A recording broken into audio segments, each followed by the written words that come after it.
өнөөдөр бид эртний Кошел улсын нийслэл байсан Шравсты хотод байгаа.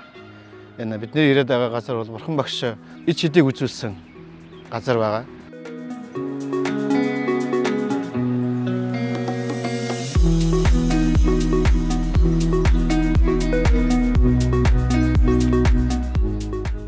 Эртний Кошел улсын нийслэл Шравсты хотын дэргэдэх Жетон хийдэд ирээд байна.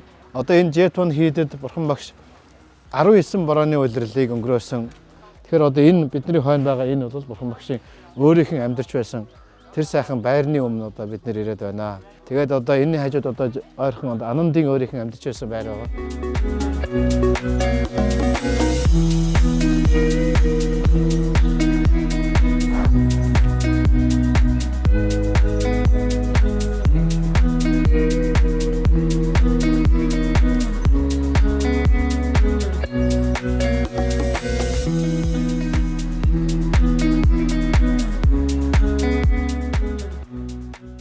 Багш одоогоос 2600 жилийн өмнө энэ сайн галууд залрахаас 5 бурхны дөрөвдөх нь болох Готон бурхан манай монголчуудынхаар бол шагжин мөний бурханы мэдлсэн лимбиний цэцэрлэгт ирээд байна. Одоо бидний хойно харагдаж байгаа энэ одоо сүм дотор Майя Девигийн эртний сүмийн тойр бас байгаа. Тэгээ энэ сайхан цэцэрлэгийн дотор энэ Бурхан багшийн мэдлсэн газар ингээ ирээд байна.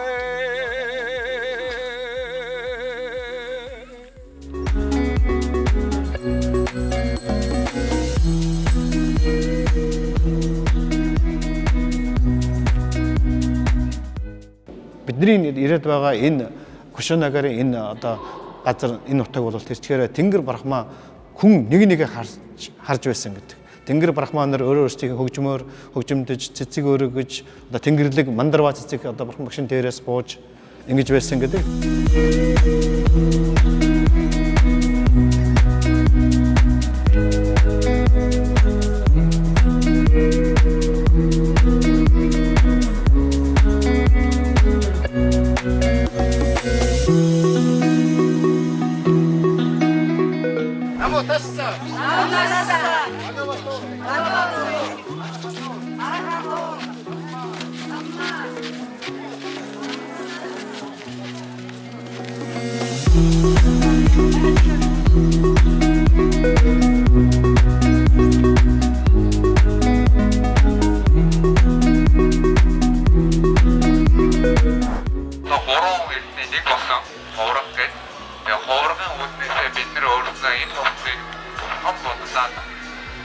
өргөн барьж байна гэж яг өөрийн зүгээс өргөн барьж байна гэж бодоод эсвэл тэгээд яваад шүү дээ.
Өнөөдөр бид энэ эртний энтхийн Бурхан багшийн үед тэр үеийн Личавын хаант улс гэж байсан.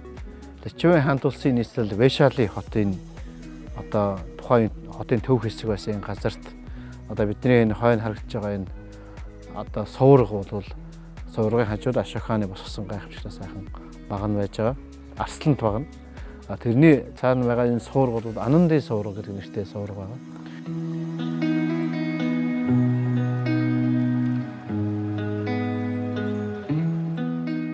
Энэ одоо эртний Магад улсын одоо тухайн үеийн одоо юунд хамаардаг байсан Наланда хэмээх газар. Энэ Наланда их сургуулийн эртний одоо Бурханы сургаал номыг дэлгэрүүлсэн эртний буддист их сургуулийн одоо туурин дээр ирээд байна.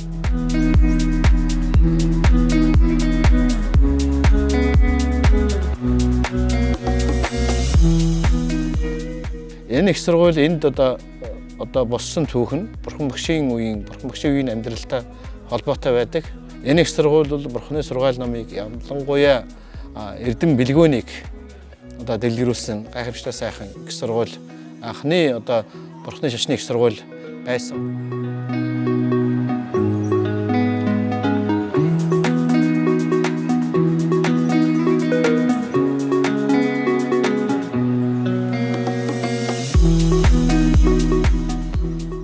Одоо бидний нэрсэн байгаа энэ нутаг бол Ражгир гэдэг.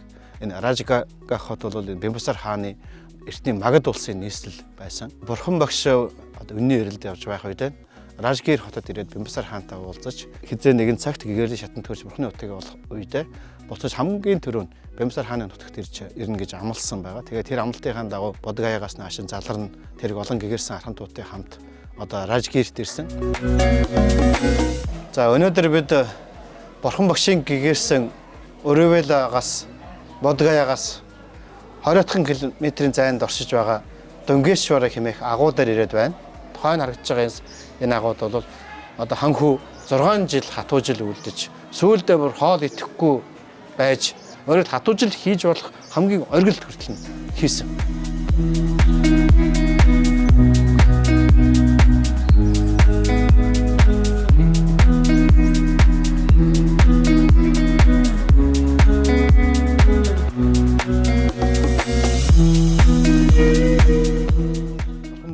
Анх номын хүрдээ эргүүлсэн одоо Саарнатад хөрөлц ирээд байна.